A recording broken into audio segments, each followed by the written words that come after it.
I met him when I was 18, and I began in the year later, in 1934, I began analysis with him.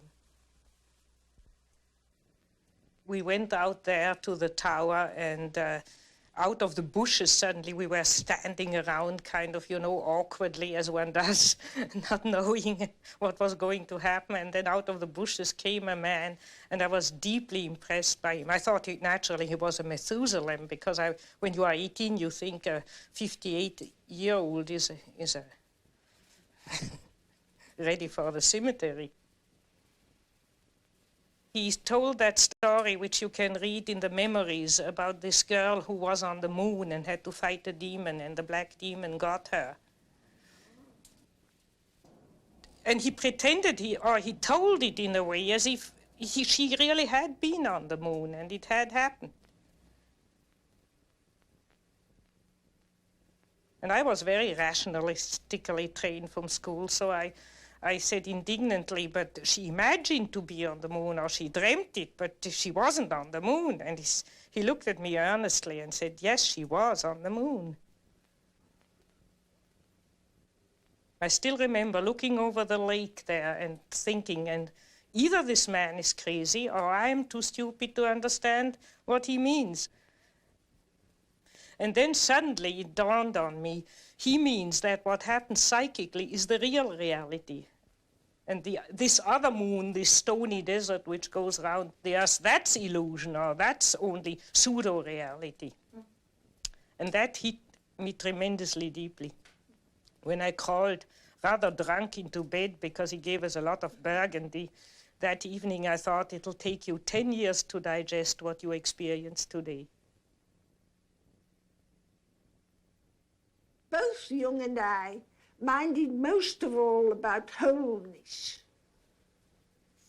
about becoming whole, and that I'd got at it through my art by always trying to draw or paint things that looked whole, animals, primitives, anything that seemed still at one with itself and whole. And he got at it by studying the things that were wrong with people, and then realizing the way to get it right was to find their wholeness, to find the opposite to the thing that was destroying them so terribly.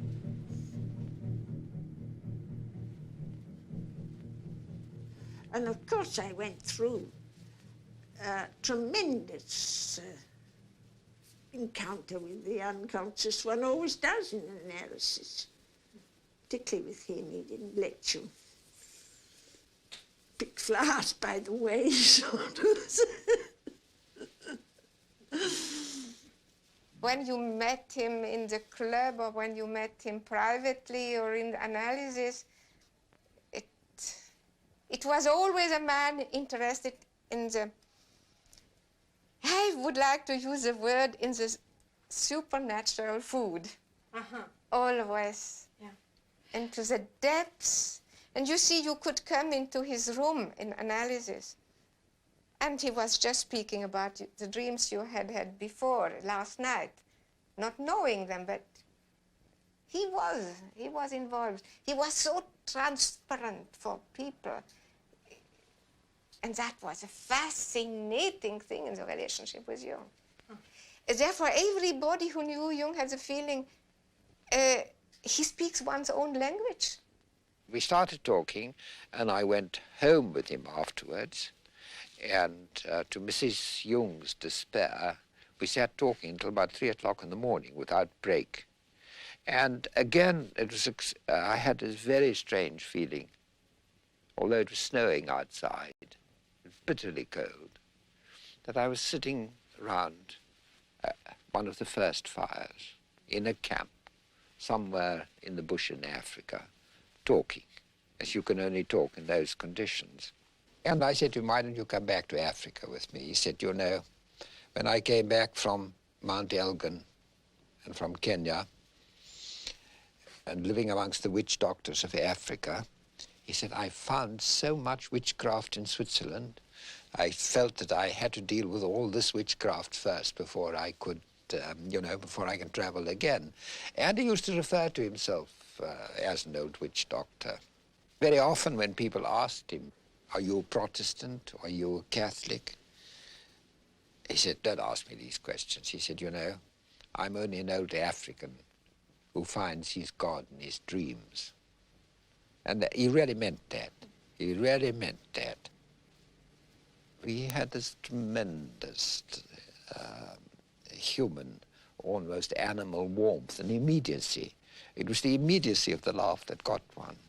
Schopenhauer said that humor was the only divine quality of man. And that Basel helped him with a lot. The Baselers have an extraordinary sense of humor, and their carnival is really marvelous. Jung took you there once to the Basel? Yes, he did. A lot of us, we went there the night before and got up at 4 o'clock, 3 o'clock in the morning, I think, to see the so-called Morgenstreich. And the procession comes through with lights. It's most impressive.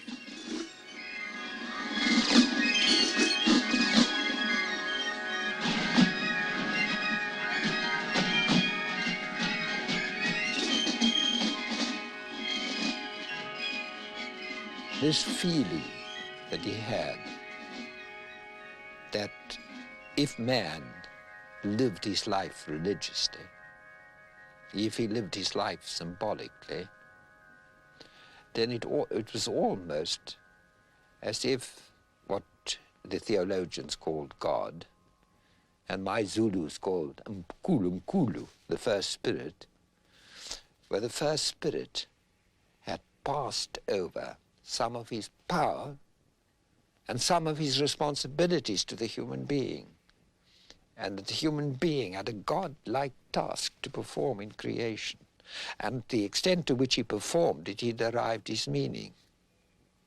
It's a very important part of Jung's thinking.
Oh, well, I just paid a visit to him in Vienna, and then we talked for 13 hours without interruption. 13 hours For without 13 interruption. hours without interruption. We didn't realize that we were almost dead at the end of it, but it was tremendously interesting. He was the old man and had a great experience, and he was, of course, way ahead of me, and so I settled down to learn something first.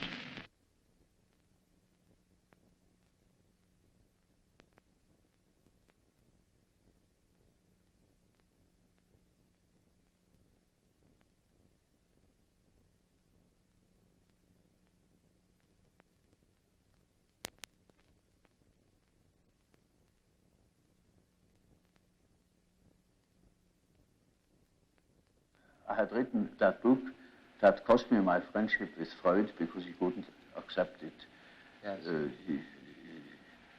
To him, the unconscious was a product of consciousness. Yes. And it simply contained the remnants.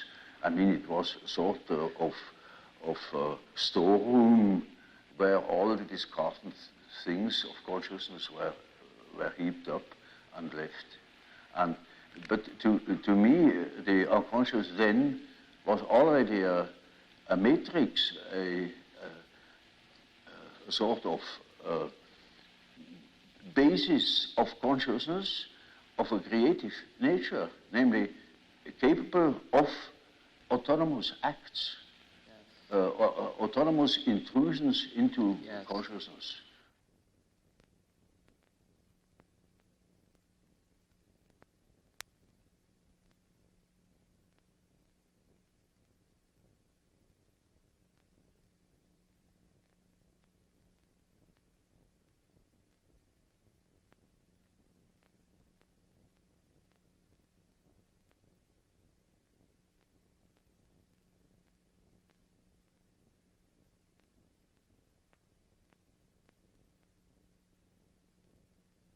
Man's soul is a complicated thing, and it takes sometimes half a lifetime to get somewhere in one's psychological development.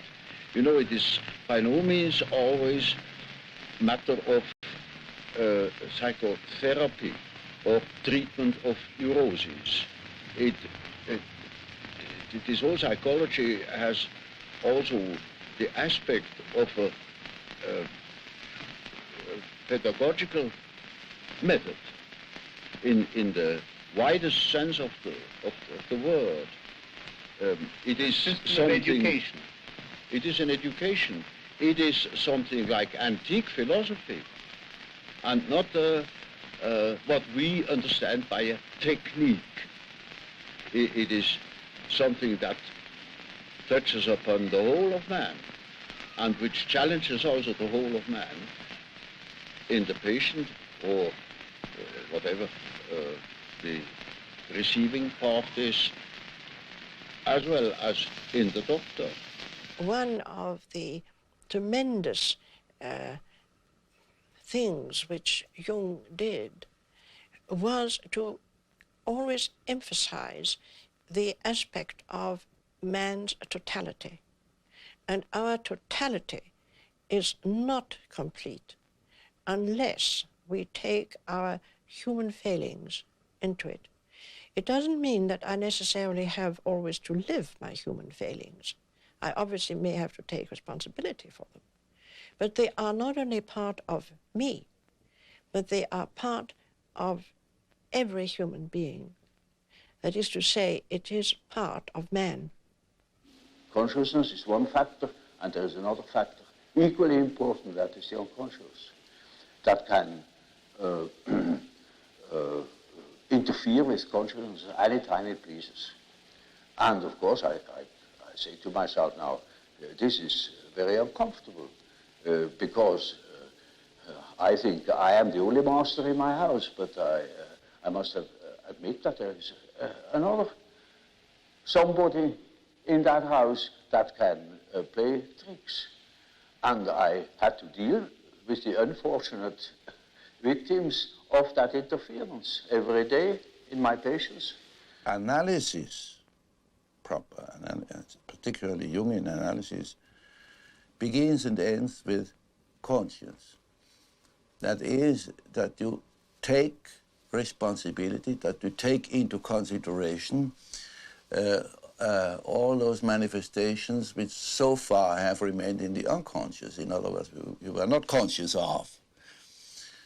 And if you start taking the responsibility for those manifestations, like shadow qualities and whatnot, then this is a very strong test for your conscience, isn't it?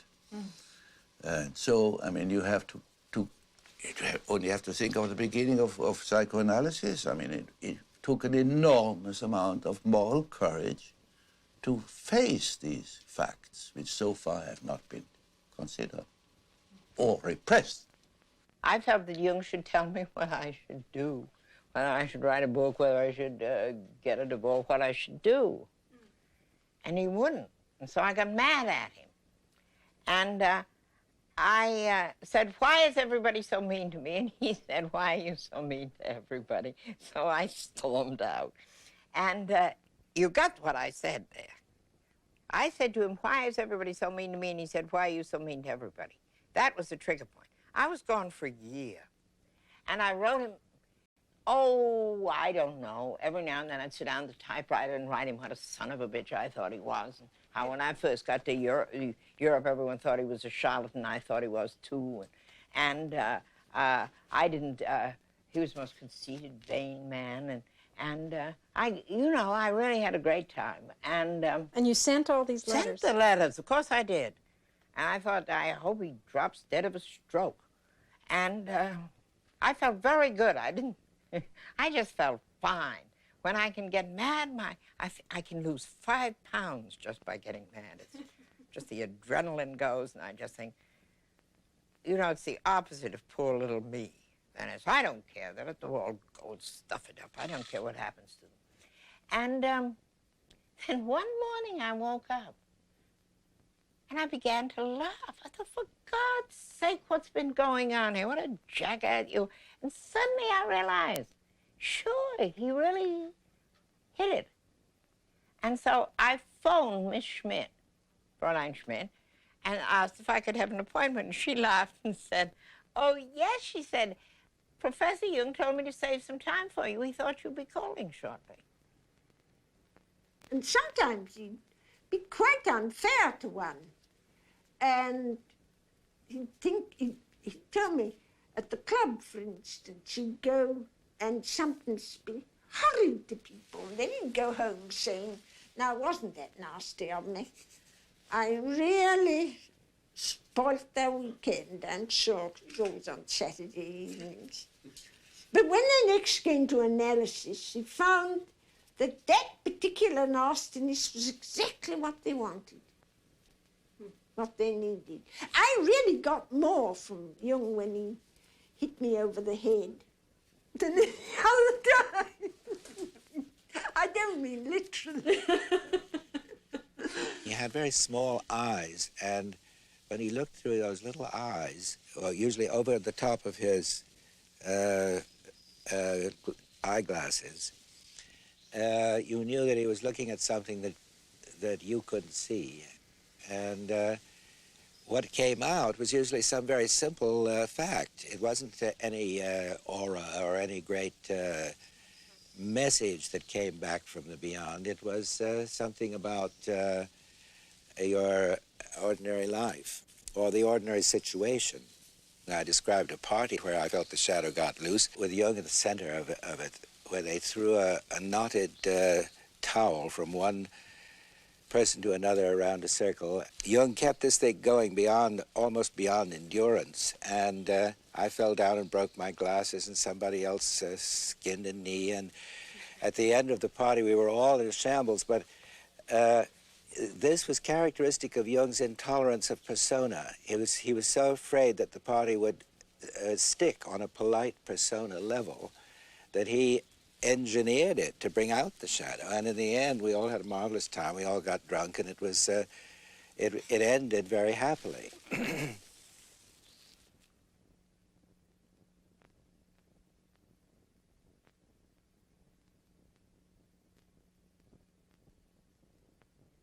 he became a human being, and a total one. I mean, he included everything.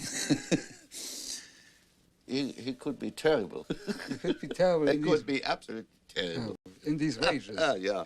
In these ranges. I remember one thing when we sailed on the lake up there, Bollingen, you know, in his boat, and there was the wind died down completely, and we were way from the Turm, you know. I see. Yes. Way off, and so there was nothing else but to row. And I was an old sailor, and you know, I knew how to row, indeed, better than he did, as a matter of fact. And also young. So I went and rowed, and he started criticizing me for every single part of a movement I made with those two rows. You know. And he knew it better, of course. Oh, and did he row himself? Joan was in the boat as well, my wife, and so it was absolutely, it was hell. It was real hell. Until I said, good, fine, do it yourself. Yes, you finally said. And he did it? Yes, he had to. Oh, he had to if you gave. He Yes, had to. Yes. I wouldn't make one single move. So, and did he ever apologize for No, no. never. Oh, he could be terrible. Oh, he could be a real devil. When I was his secretary, he grumbled at me with a very loud voice. And he was, he didn't like when I took it personally. So I took it. And sooner or later, there was a big and very beautiful, how do you say, Belohnung, recompense, a compensation. He compensated it. He knew exactly what he had done.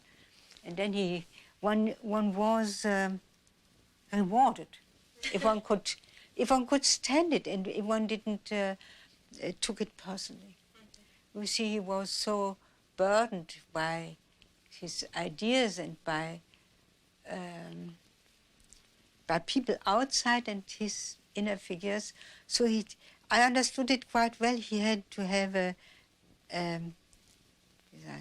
let out, besides ventil. Ventilate. And out. Ventilate. The steam has to go out. Yes. And it sometimes came out on you when you were there. Yes, why not? Yeah. The personal shadow is the personal shortcomings of things which every human being could be conscious of, which is not archetypal. For instance, such things as greed for money or jealousy, inferiorities which everybody has, but prefers not to know about. If one is jealous or if one is suddenly possessed by wanting money or so on, one could know about it if one is honest with oneself. But the collective shadow has to do with the dark side of the archetype of the self. That means it's the shadow of the God image. In the Christian tradition, it would be the devil. And that has always been personified and felt as something which has not to do directly with the human being. I mean, if somebody is possessed by the devil, he's much worse than just, he's not human, it's demonic. And, but on the other hand, generally that merges. First you have this area of dim, dark side, and behind it lurks the other. I've, for instance, seen that when Germany went to the devil in Nazism, people fell into it through their personal shadow. For instance, they didn't want to lose their job because they were clinging to money. That was their personal shadow. But then they joined in with the Nazi movement for that reason and did much worse things than they would have done normally under normal social conditions. So you can say the personal shadow is the bridge to the collective shadow, or the open door to the collective shadow. But the collective shadow comes up in those terrible mass psychoses. It's like if you have a room and there's one door not shut, and there the devil can come in. And if you know your personal shadow, you can shut all the doors.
I think that it's quite an important fact historically that there were very few of us that intentionally became analysts.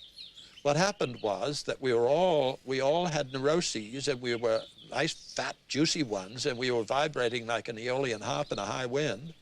And very often this was exacerbated by a marriage relationship.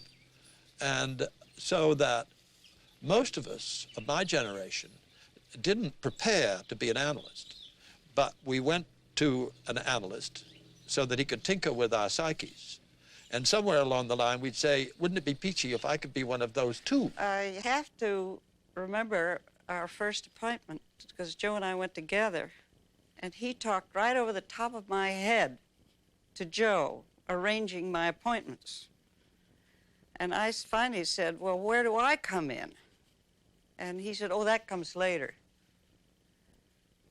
And I'll never forget that. Jane and I arrived in Zurich in 1932. We had a very deep bond between the two of us, but we also were very dissimilar. And so we got into horrendous clashes and crashes.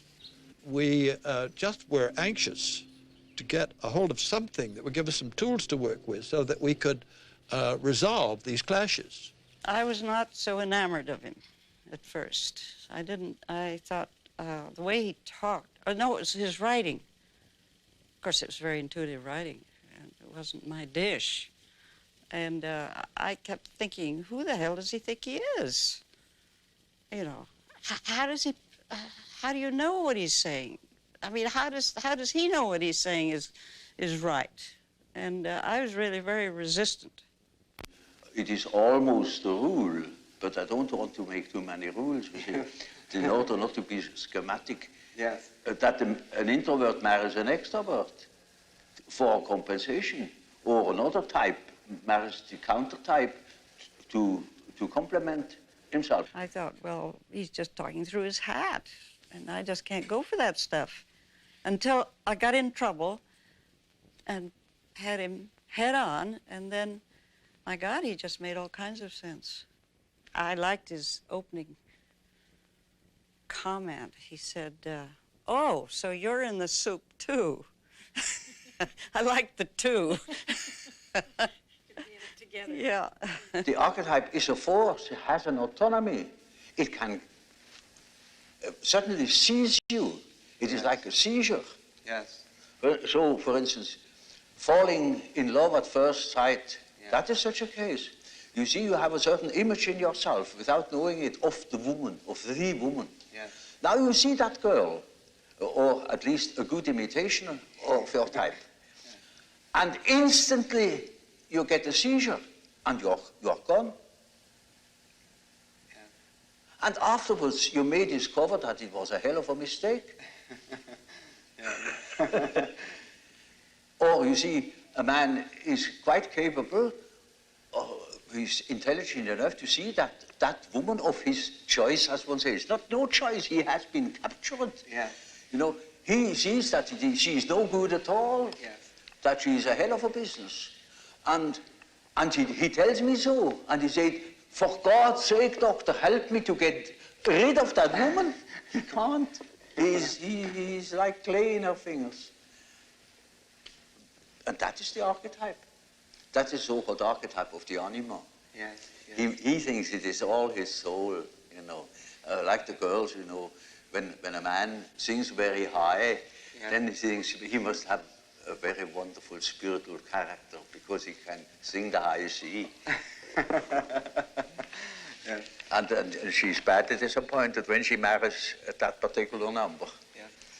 Well, that is the archetype of the animus. Yeah. This is built right into the center of Jung's whole psychology, that one should develop one's countersexual components, as Margaret Mead so quaintly phrases it.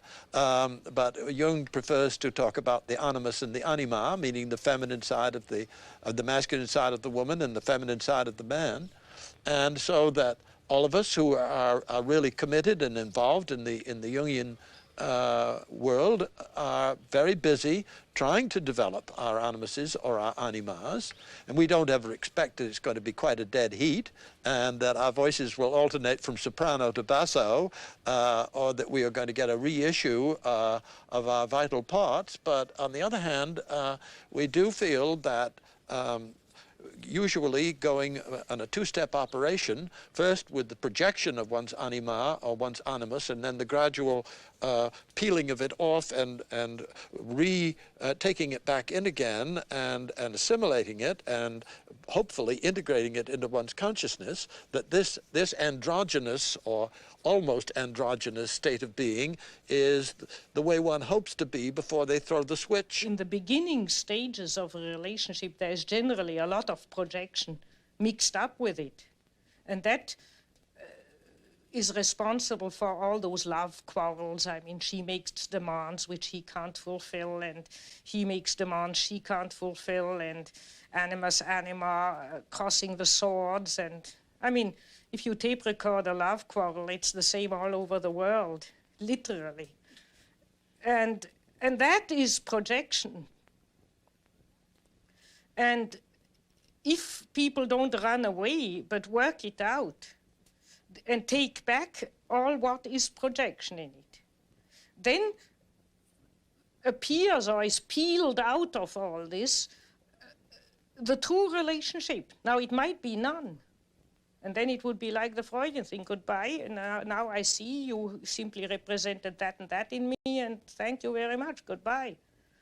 Or there might be a tremendous amount of relationship, true relationship built up, which is not the same thing as projection.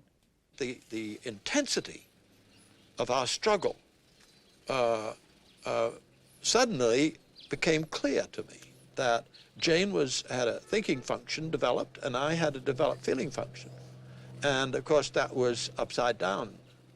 Everybody knows that men think and women feel, only what didn't happen to be so with us. But I think that what he did for women came through his tremendous interest in the individual. And women could be individuals too. And this problem of what is feminine and what is masculine and so forth and so on almost came as second to that. Mm-hmm. So I think in a sense, and then of course his discovery of the animus and the anima, that did a lot. Jung was not apt to be a father figure. He was in an astonishing way near to you. Natural. He could sit down and after 10 seconds you felt to speak with a brother, not with a father.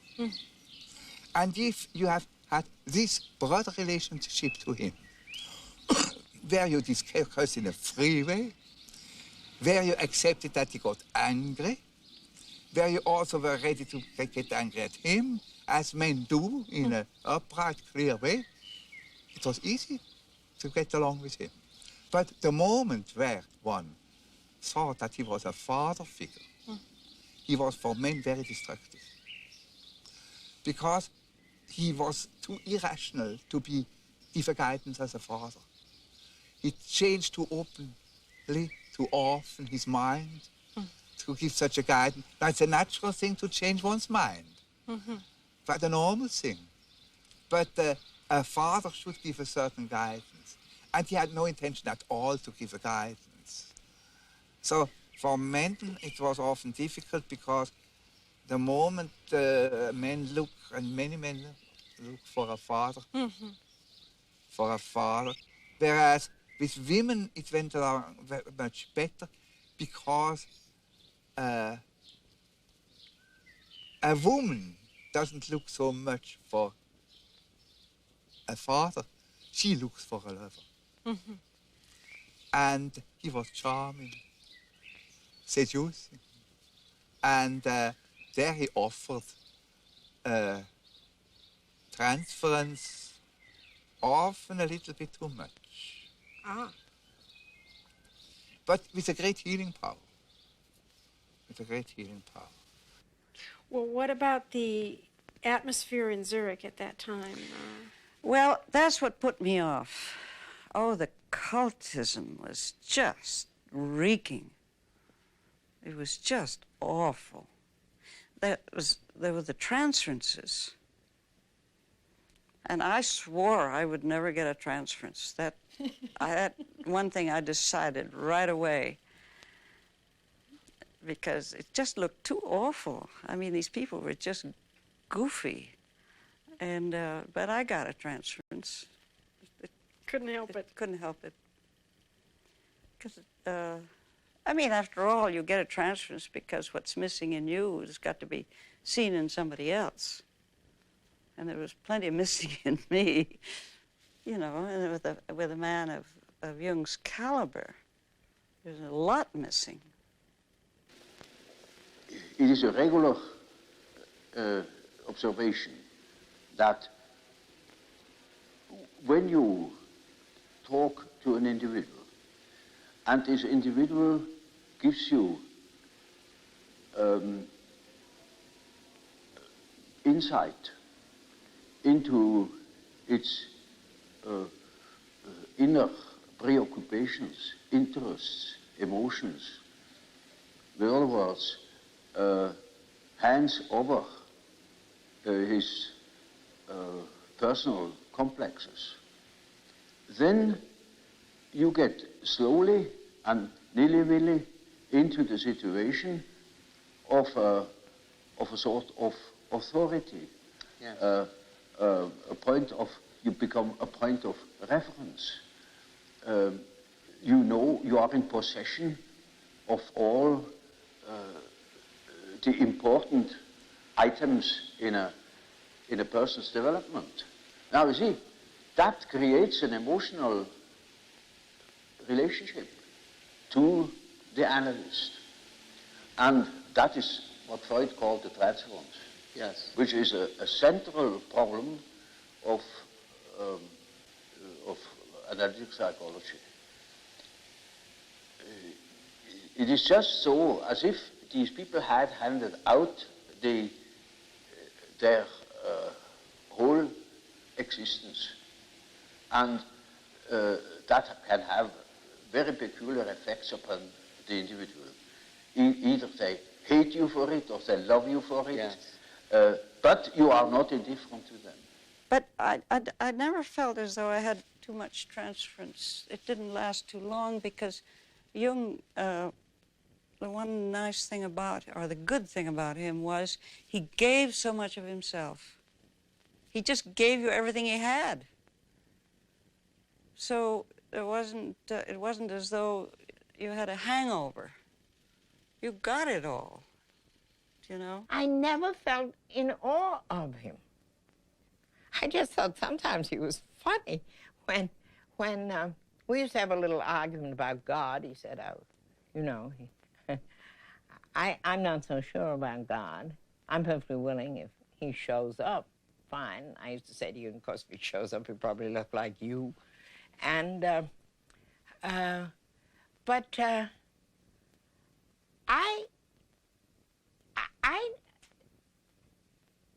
guess that I thought before I got mad at him, I thought that he would have some kind of a solution to life's problems.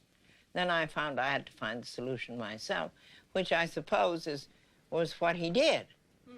Brings you to that point. We didn't know whether we were fish, flesh, or fowl, and we had to find ourselves anew. I dreamt that Jung was a Protestant clergyman standing at a pulpit giving a sermon, and we were all in the pews, and when he finished his sermon, all the others got up and began to chant mandala, mandala, the way they might in Christian times have said Hosanna. And this represented a worshipful attitude to Jung that was laughable, as you can imagine. So I thought, I hate to tell Jung this dream, but I did. And he said, well, of course you should feel that way. I was simply projecting my own Protestant background, making Jung a father figure, making the other people into a group which they were not. Freud always wanted to break a transference and to resolve it. To resolve it and to bring people to life again, down to the adaptation to life again. But Jung had another point of view, had the feeling as long as we have a strong transference, one must serve it, because he said there is a greater personality involved in transference. And we don't know what this greater personality has in storage, and so we must serve it. And that was tremendously difficult for Jung. He often told us, you see, I should have 10 lives in order really to follow the development of the individuation process so deeply as he did with us all. Yes. But that was also what interested him. He many times said, without you women, I couldn't have developed my psychology. I had a case that was an intelligent young woman. She was a student of philosophy, very good mind, where one could expect easily that she would see that I am not the parental authority. But she was utterly unable to get out of this delusion. And in such a case, one always has recourse to the dreams. It is just as if one would ask the unconscious, now what do you say to such a condition? You see, she says of the unconscious, of course I know you are not my father, but I just feel like that. It is like that. I depend upon you. And I say, now we will see what the unconscious says. Now the unconscious produces dreams in which I really assumed a very curious role. You know, she was the little infant, she was sitting on my knees, I held her in my arms, I was a very tender father to the little girl, you know, and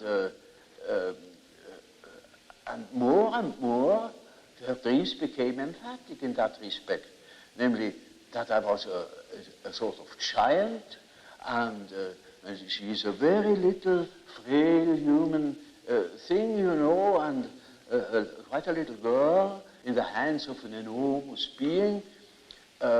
And the last dream of that series was, I cannot tell you all the dreams, was that it was out in nature. I stood in a field of wheat, an enormous field of wheat that was ripe for harvest. And I was a giant. And I held her in my arm like a baby. And the wind was blowing over that field of wheat. Now, you know, when the wind is blowing over wheat field, these waves in the wheat field. Yes, yes. And with these waves, I swayed like that, putting her as if it were to sleep, you know. And she felt as being in the arms of a god, of the Godhead.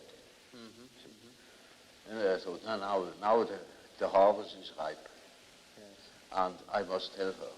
And I told her, you see, what you want and what you project into me, because you are not conscious of it, is you have the idea of a deity. You don't possess. Therefore, you see it in me. Yes. That clicked. She suddenly became aware of an entirely heathenish image. Yes. That comes fresh from the archetype. She had not the idea of a Christian God or of an Old Testament Yahweh. It was a heathenish God, you see, a god of nature, of vegetation. He was the wheat himself. He is the spirit of the wheat, the spirit of the wind. And she was in the arms of that Newman. No. Now, that is the living experience of an archetype. Now, that made a tremendous impression upon that girl, and instantly it clicked. She saw what she really was missing, that missing value, that was in the form of a projection in myself and made myself indispensable to her. Yes. And then she saw it is not indispensable, because it is, as the dream says, she is in the arms of that archetypal idea. Now that is a luminous experience, you see. And that is the thing that people are looking for. Yes. An archetypal experience that gives them an incorruptible value. You see, they depend upon other conditions. They depend upon their desires, their ambitions, depend upon other people, because they have no value in themselves. They have nothing in themselves. They are only rational, and they are not in the possession of a treasure that would make them independent.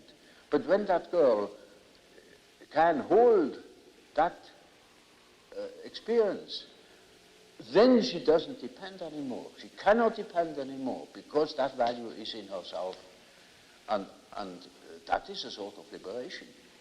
Yes. And that is, of course, makes her complete, you know.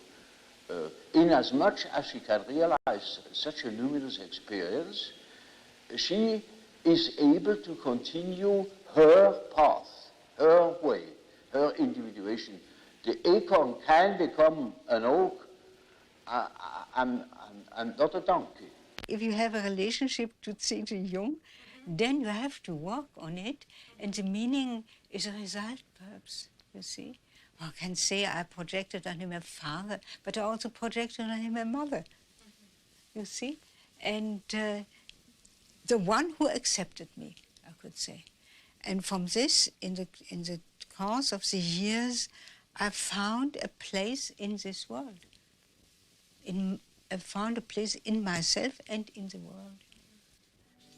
A transference is a projection. Yes. So I projected on him this and that, and he took it seriously, and he acted accordingly. But he never laughed at it. He accepted it. He accepted it. I remember once a patient wanted to marry Jung. She was convinced that he was the man for her and for her lifetime. In vain, Jung explained to her that he already was married.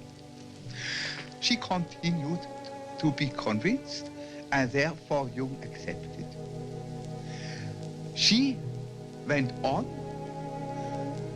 prepared a marriage dinner, had printed cards, everything was ready.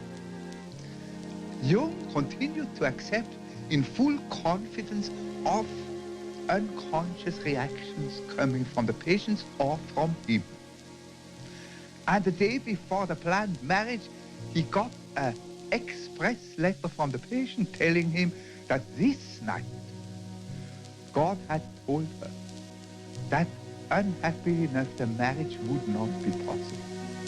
The patient came out of her psychosis, had always in her memory this event, and was completely balanced afterwards. That's how Jung handles the transference situation as a full reality, and having fully confidence in the unconscious, which would lead the patient and himself through the seemingly difficult situation. He could see what every woman was really substantially like, and helped her to find her main interest: literature, politics, psychotherapy, or astrology, or what you want. He had an art to follow a person until she found herself. And the value of transference was great for Jung himself. It really was as if he was always inside of your unconscious, and not trespassing, but because he has been wherever one was, and so he knew how to be there. he also would never use any of his terms, ever. My last interview, I told him a dream, and I realized, my God, that man is 85 years old. And it was pages of dream, and so I only told him half the dream, thinking I can't put that all on him. And so then he started. You know, he didn't ask you for one association, very seldom he did. He just started to talk. And I was kind of not making the connection, which what he was talking about had anything to do with my dream, but I knew better that I will find the connection if I listen eventually. And suddenly he said, oh, that is as if you dream. And he told me the second part of my dream, which I hadn't told him. After about 2 years, I had a dream in which Jung had died. And I was in his house in the antechamber where he was laid up. And I paced up the room, very depressed, very unhappy. And suddenly my feeling changed, as if I pulled up my socks and, well, all right, he's dead now, as far as to go on and work. I told Jung that dream, and he said, well, all right, now you can see patients.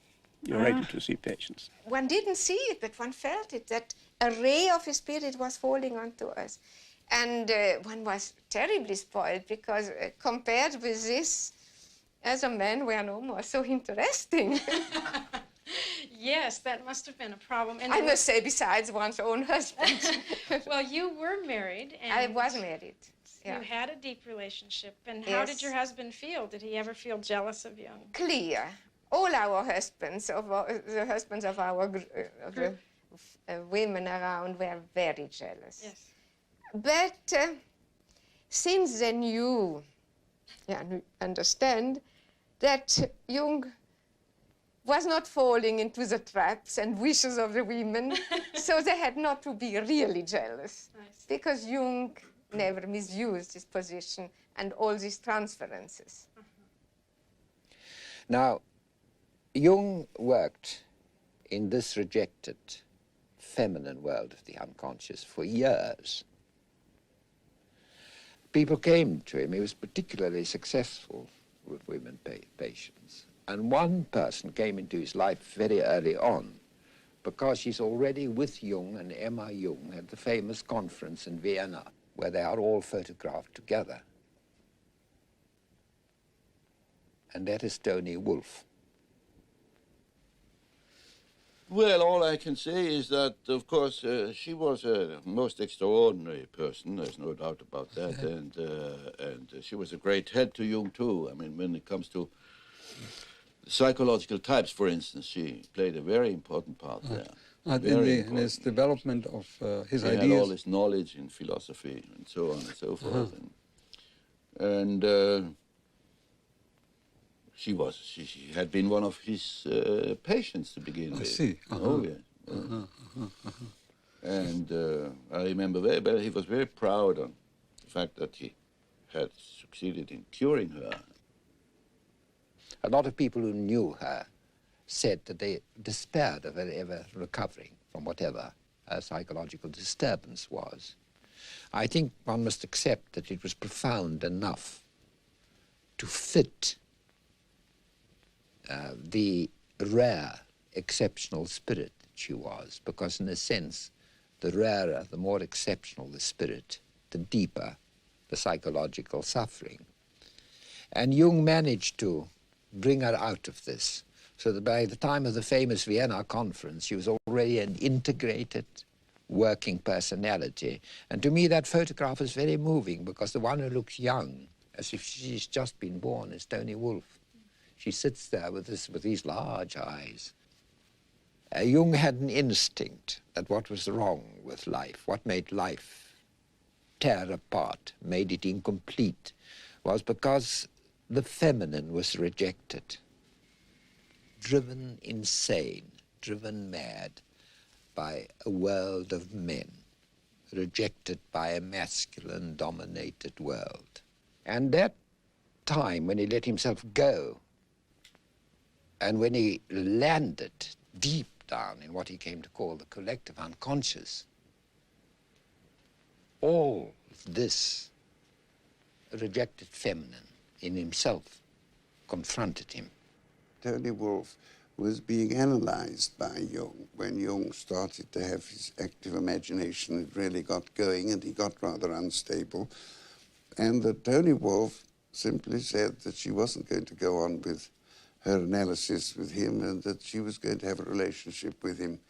And more or less, I gather, took him by the ear and did so.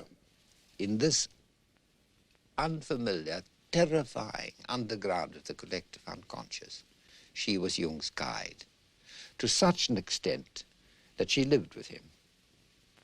And she took over the whole of the burden. And of course, the tensions caused by that in Zurich and in the family must have been tremendous. She reflected his anima in a way that Mrs. Jung didn't. It was she who introduced him to all the Eastern things, Eastern spirituality, Eastern philosophy, and so on. They were lovers, I take it? Oh, yes. Yes.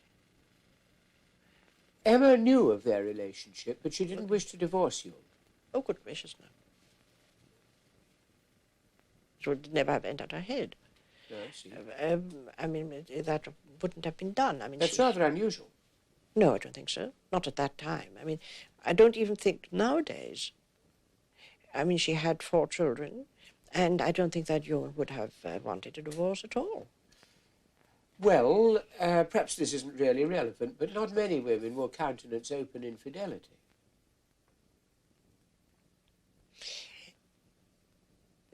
Please forgive me. I am not so sure if that is not a kind of British, maybe even English prejudice, conditioning, or something. I think that... I think it's an American one, too. Is it? Without Tony Wolff, he couldn't have made it because she had breaks in a way, and she was stopping him always when he had a temperament where he was losing himself completely and without boundaries. And Tony Wolff stopped him and always brought him back to reality. And that was tremendously important for Jung. Was she originally a patient? And then she also understood him. Yes. She had such a bright mind that she grasped it even before he understood it. And she was also really furthering his intuition very much. Because at that time he was also, I mean, he was a medical doctor. He had worked at the asylum of Burkölzli, yes. And he was very intellectual until really he came to know her. That was the point. There was nothing shadow in it, no shadow. And Jung wanted to be and tried to be as conventional as possible, wherever possible. So that in the inner world and in his relationships with both women, he could be as unconventional as he really was, as unique as he really was.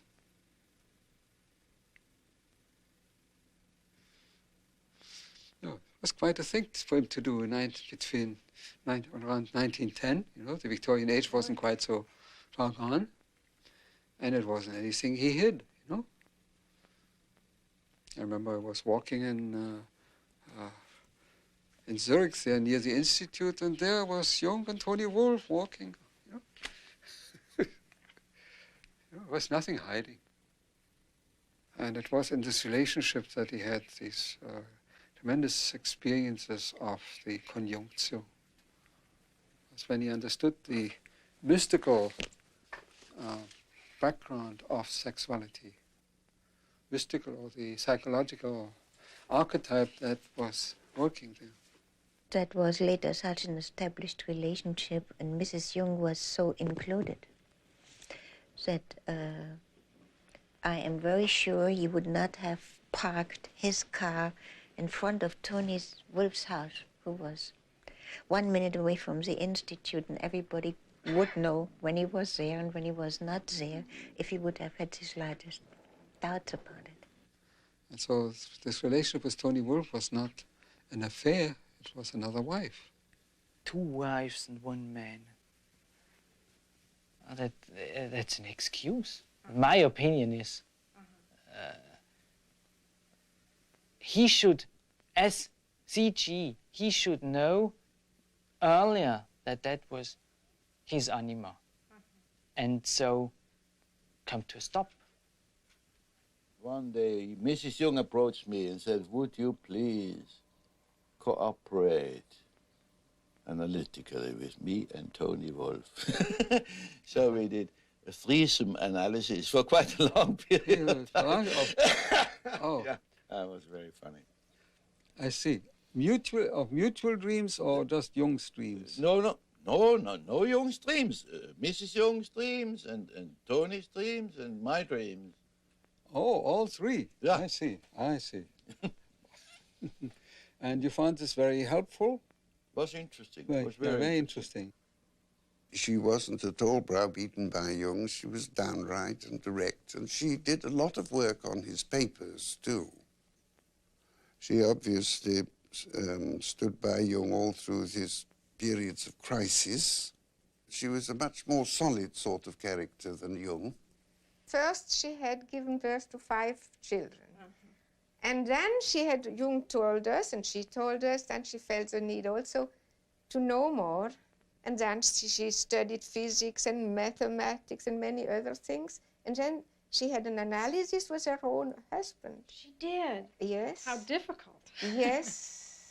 She had also another analysis, but the main thing was analysis with Jung. And afterwards, he allowed her to analyze. And she was a very good analyst. And the opposite of her husband, he was more intuition and thinking. And Emma Jung was sensation, mainly sensation. Absolutely down to the earth, and more to that, to the depths of the earth. Mrs. Jung had a fantastic sense of humor. She giggled and laughed, and she was very, very nice woman. Motherly, but I think she helped a lot in working out, let's say, the animus anima problem. It's those 3 who did the work, I think.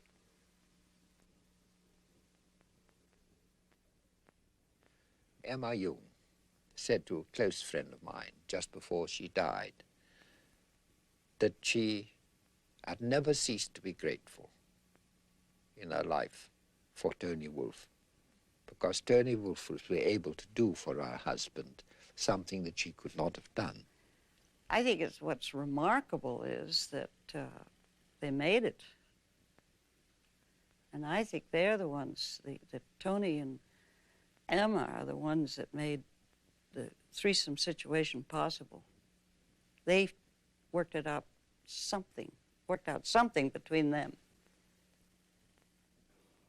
Jung, in his dedication copy of Answer to Job, wrote, well, I have to translate it, unasked dropped from heaven. Ungefragt vom Himmel gefallen. So, no, I think naturally the relationship changed, the relationship do change, but it existed.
And he was always very present and very concerned also about the future of life on this globe.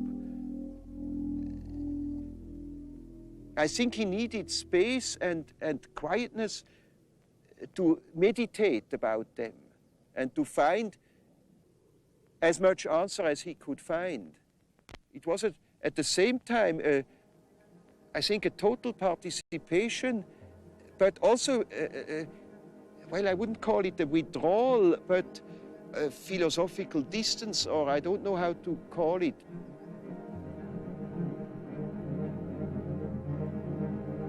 He went to Berlin so often during the year, and he did all his reading up there. Most of the reading was done there, and also most of the writing? Also, the writing.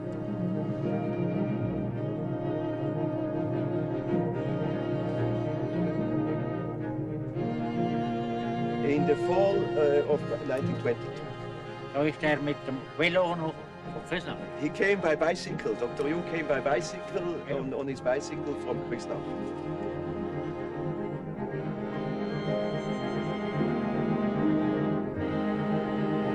The western part of the land was sold by Mr. Hugenwatter's father to Dr. Jung. Mr. Hugenwatter's father and Dr. Jung had a very good relation. Das ist der Freitag. Gerade am Filmen. Ja, nein, ist schön. Und der Brüder auch noch.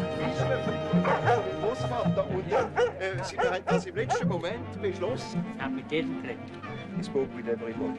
Dann habe ich auch geschrieben, behalten. And when they were in trouble, you see, for instance, with bringing in the hay before it came raining, Dr. Jung would help them.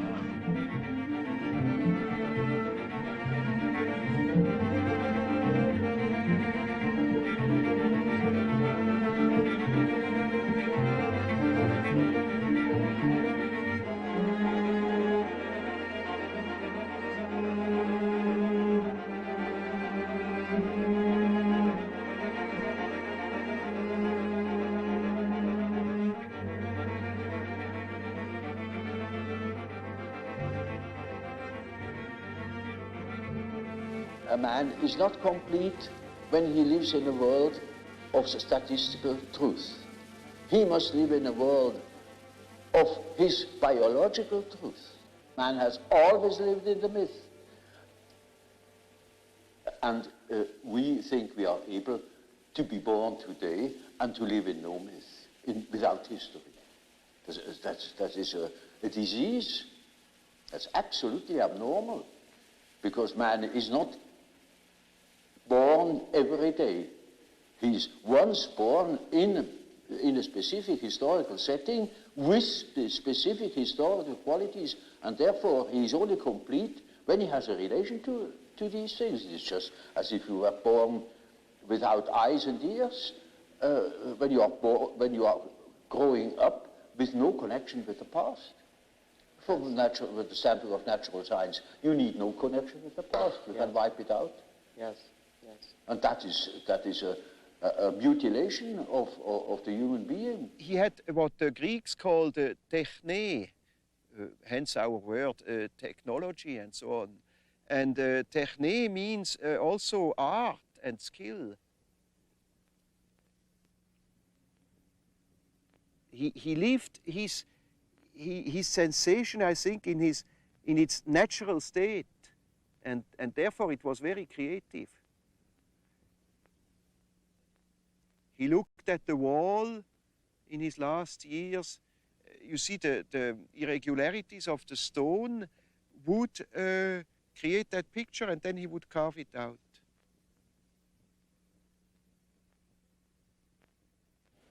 The statements of every religion, of many poets and so on, are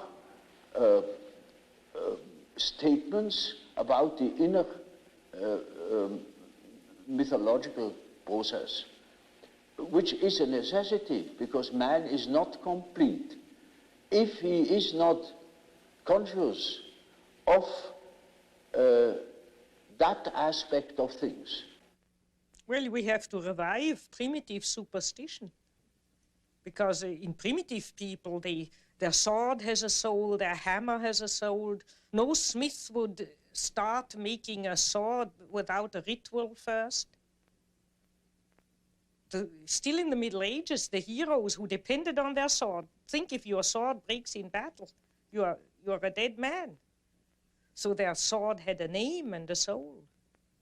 They knew that sword, and the solidity of that sword was their fate. And now it's still so. Let a few of your atomic plants explode, and please. Matter, if it has to cooperate with you, needs loving care. And not only technically by oiling and so on. You have to kind of live with it. Otherwise it plays you tricks. One of the last times he went to the tower, for instance, he hadn't been there for a long time, and the first days the covers of the pans like to jump off and fall on the floor in the wrong moments, and you know how objects can absolutely misbehave. So he put himself up in the middle of the kitchen and said, "Now, ladies and gentlemen, pots and spoons, I know I have neglected you for a long time and you are angry with me, but I beg your pardon and I ask you now to cooperate again." And from then on, there were no more accidents. He had great fun with that. If you notice, it's highly symbolic. The days you can't open a door, you can't get at something, or some object hides from you just when generally when you are not in yourself and in an impatient mood or so on, then everything plays you tricks. It's naturally your own unconscious mixed up with it. But it communicates with matter. We are only deeply unconscious of these facts because we live all by our senses and outside of ourselves. If a man could look into himself, he would discover it. Yes. And when a man discovers it, in our days, he thinks he's crazy. And he may be crazy. He played a lot along the lake, and he did it very often alone. He took always a little shovel, removed the sand, and then played with little rivers and so on. And he said when he was 83, he said one day when we were playing, I was generally watching him, playing a bit with him. And he said to me, "You know, only today I have suddenly thought, what am I doing when I'm playing like that? That's what I have done all my life, digging out springs." He was just enjoying that. He called it the waterworks. And always before he was writing, he did some days or even weeks of waterworks till he was in the right mood, and then he began writing. I sat sometimes for hours beside him, just watching, not talking. Once an old peasant went along and said to me, "Isn't this Professor Jung not a world-famous man?" And I said, "Yes, he is." And he said, "Wouldn't think it if you see him like that." I have the feeling I am able to help this thing which guides my life. I am not doing it, but I can help him in some way. And that's something which probably Jung has invoked in me. Your good ideas are not produced by your will. It comes to you. You must make yourself ready. I think that's all, and you must have a certain amount of interest. And that's also when you have a difficulty in yourself, you must be interested. You must get the answers from somewhere. You can't produce it yourself. You can't calculate it, and at least most of the important things come from somewhere, and the rest you can then afterwards work out by a kind of technique or routine, and so on. But you can't do everything with routine.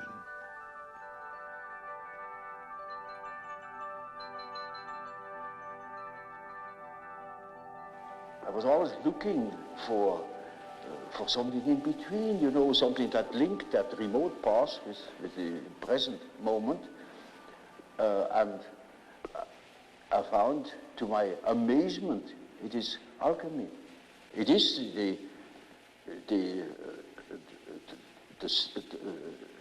the basis of our modern way of conceiving things. And therefore, it is as if it were right under the threshold of consciousness. Gives a wonderful picture of how the development of archetypes, that means the movement of archetypes, looks when you look upon them as if from above, namely from today, you look back into the past and you see how the present moment has evolved out of the past. And we can construct or even predict our the unconscious of our days when we know what it has been yesterday. And when I heard Jung talking about alchemy, it was like a revelation for me to see how, because there are religious ideas which are on the foundation of all these scientific work. The energy that you do, that you start to do chemistry, comes from somewhere which is not a really rational thing. It's an emotional thing. For Jung, religion was an attitude. For Jung, religion was an attitude to life and had absolutely nothing whatever to do with any kind of creed. And he was actually ambivalent about creeds, because on the one hand he said that a creed would stop you from having an experience, and since he believed that religion was not only an attitude but had to do with experience, personal experience, if you block it by a creed, obviously you can't have an experience. But at the same time, he also thought that a creed might be a tremendously important framework for someone whose ego was too weak to stand the horror, the void of complete loneliness. He was always saying, why don't the priests go down with me into the collective, into the unconscious of modern man, to learn what the modern soul is about before they start to cure it, because nobody would look at the soul of man in the modern way. They all behaved, as I said before, as if creation was accomplished, if the soul was an accomplished fact. And it wasn't. That's why the book of Revelations had so much meaning to Jung. And that's why he saw it having its place in the Bible. You know, Calvin fought very desperately to have the book of Revelation removed from the Bible, because he called it a dark and dangerously obscure book. But it really is very meaningful, because it's the one book which suggests that the revelation of God doesn't end with the coming of Christ. There is more to come. That religion is a process of continuing revelation and experiencing of revelation, and being obedient to your greater awareness of becoming in life. He was very conscious of the center of his being, which he called the self. And he would talk about the God image living, being alive in this center of our whole being. He always said he did not wish to discuss the existence of God because this was a metaphysical question which he was not prepared to go into. But from the psychological point of view, he knew that the God image was within oneself. The God image changes. God does not change.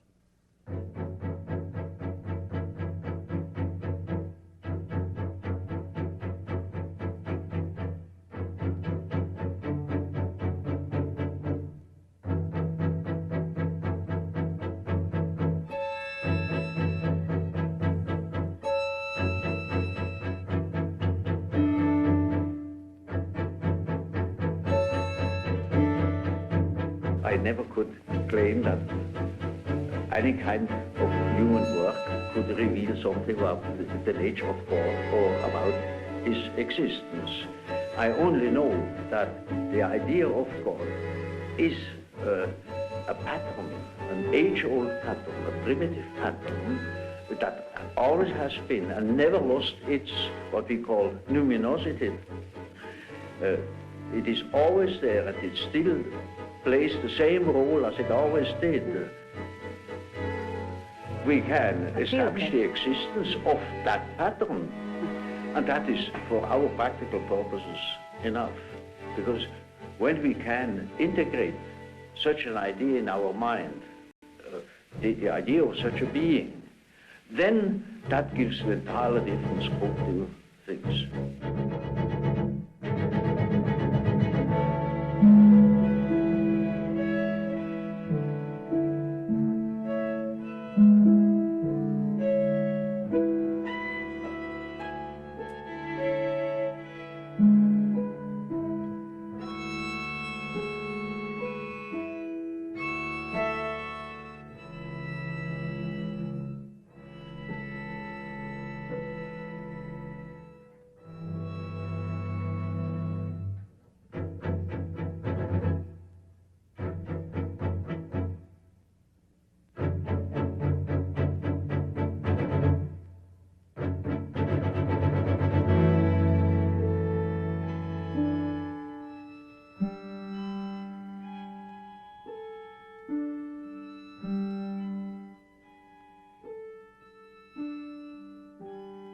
Does not project, you see, to speak, or does not confuse the image of God that exists in man with God himself, who says he cannot make any statements about God, but about the image of God as it exists in the human being, you know.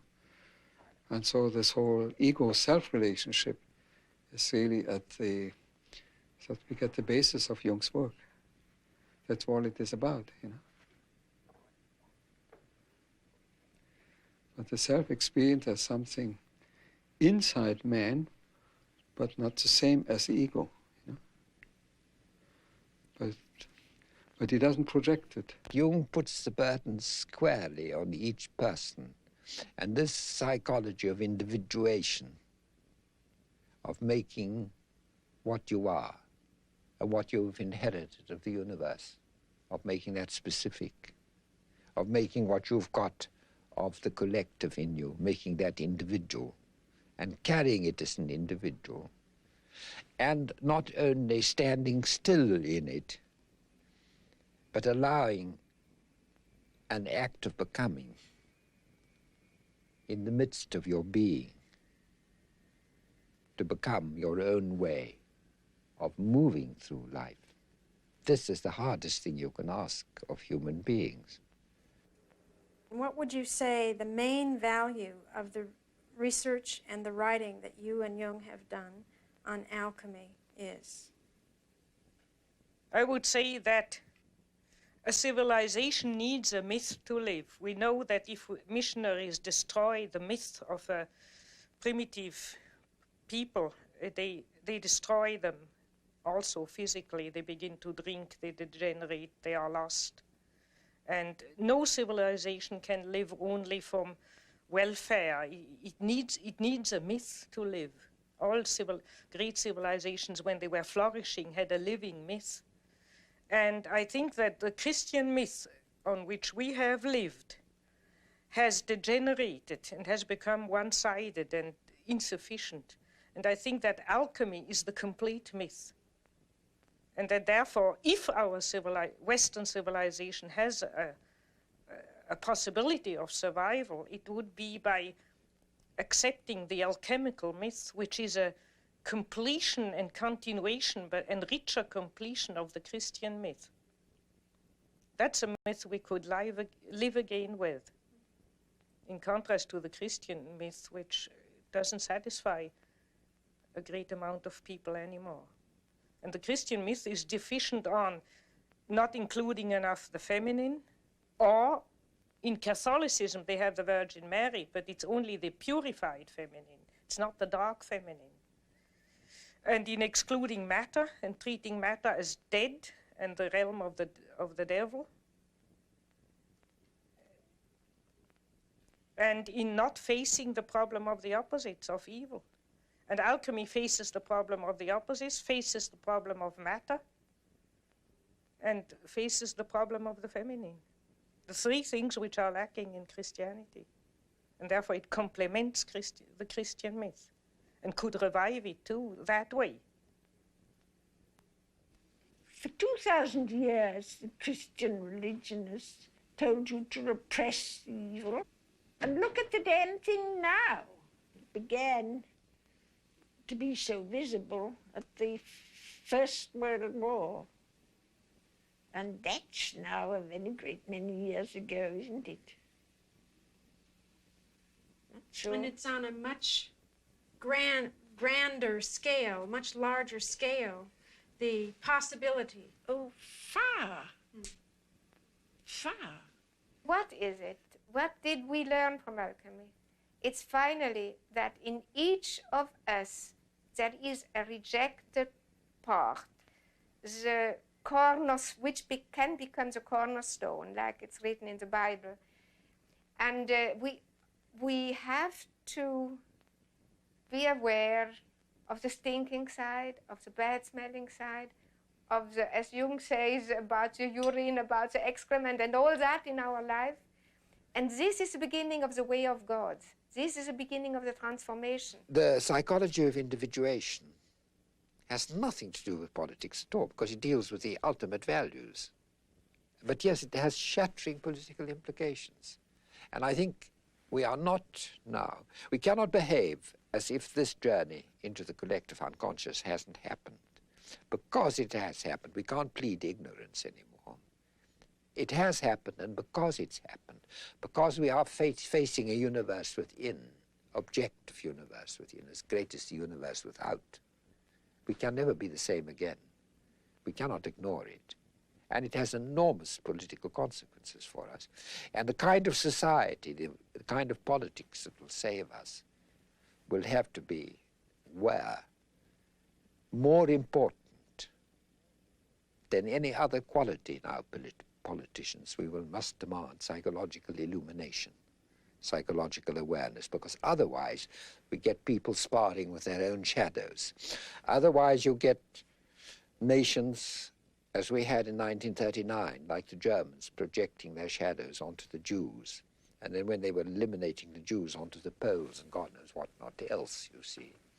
And Jung often said to me, he said, the human being who starts by withdrawing his own shadow from his neighbor is doing work of immense, immediate political and social importance. What you would call the personal shadow of people didn't upset him. He just grumbled and cursed a bit, but that's not the problem of evil. It's that major evil of complete destruction which worried him. And his real approach to that was the inner work yes, that he did. The only thing you can do, to confront yourself with it where you are. All the rest, all the benevolent, if benevolent preaching would help, then we would be out of the trouble long ago. because we get a lot of benevolent and reasonable preaching, but it doesn't help. So the only place where you can really put the hand on it and deal with it body to body, the problem of evil, is in yourself. And there you have the hope to change something, but the hope to change the world is a childish illusion. As we've seen, the collectivist pattern taking over all over society, the paradox is you get a form of totalitarianism which is producing collectivism, then you get a kind of creation of greater and greater monopolies of commerce, bigger and bigger business, producing a kind of organization man, which is the equivalent of the totalitarian organization man, where this individual thing disappears. And really, this kind of this kind of politics of individuation, which you might call democracy, ceases to exist. And this is the point where we've reached at the moment. And at this point, all that's inferior, which Jung used to call the shadow in man, tends to come to the surface. The world hangs on a thin thread, and that is the psyche of man. Nowadays, we are not threatened by elementary catastrophes. There is no such thing as an H-bomb. That is all man's doing. We are the great danger. The psyche is the great danger. What if something goes wrong with the psyche?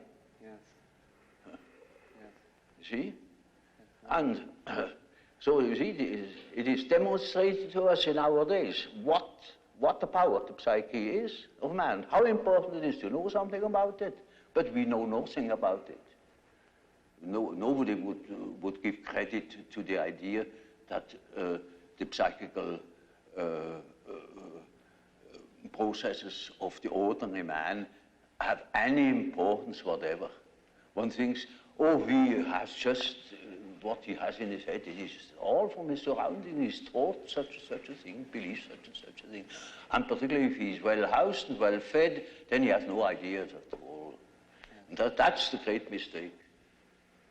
Because he is just that as which he is born, and he is not born as tabula rasa, but as a reality.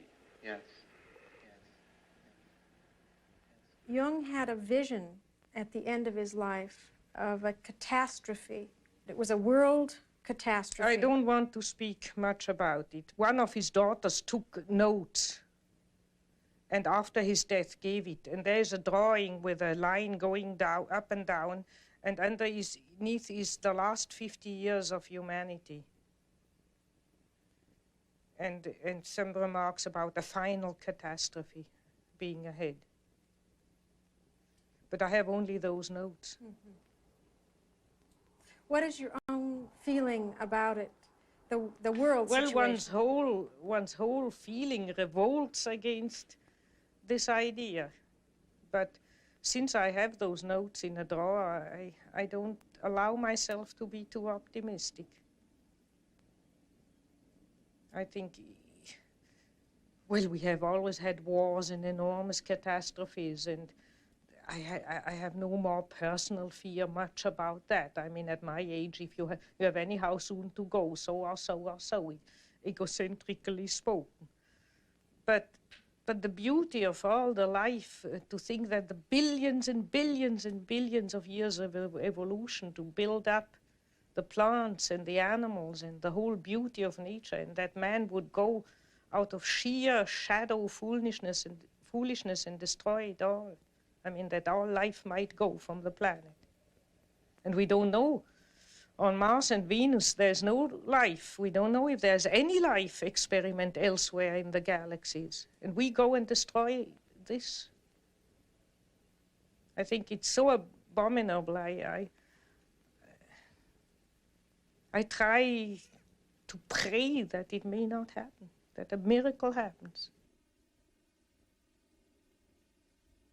Do you find that young people that you see now are aware of that it's in their consciousness? Yes, it's partly in their unconscious and partly in their consciousness, and I think in a very dangerous way, namely in a way of giving up and running away into a fantasy world. You know, when you study science fiction, you see there's always the fantasy of escaping to some other planet and begin anew again, which means give up the battle on this earth. Look, consider it hopeless and give up.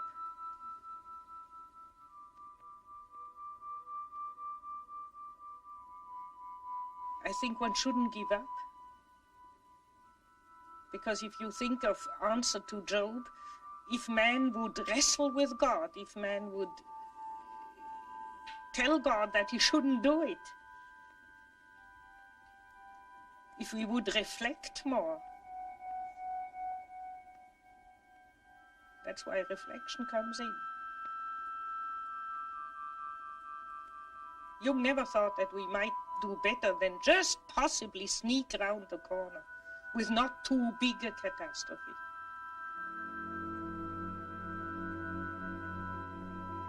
When I saw him last, he had also a vision while I was with him, but there he said, I see enormous stretches devastated, enormous stretches of the earth. But thank God it's not the whole planet.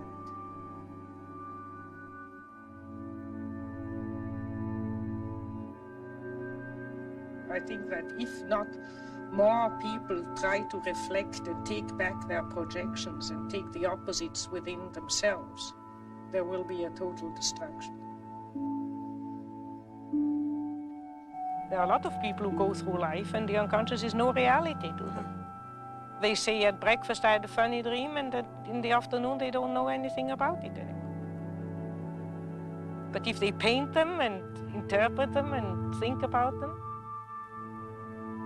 the dream becomes real.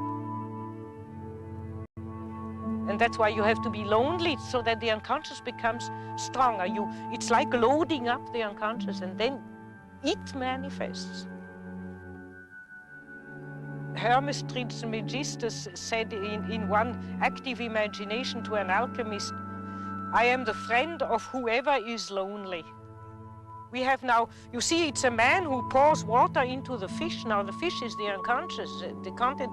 So we have to support the unconscious.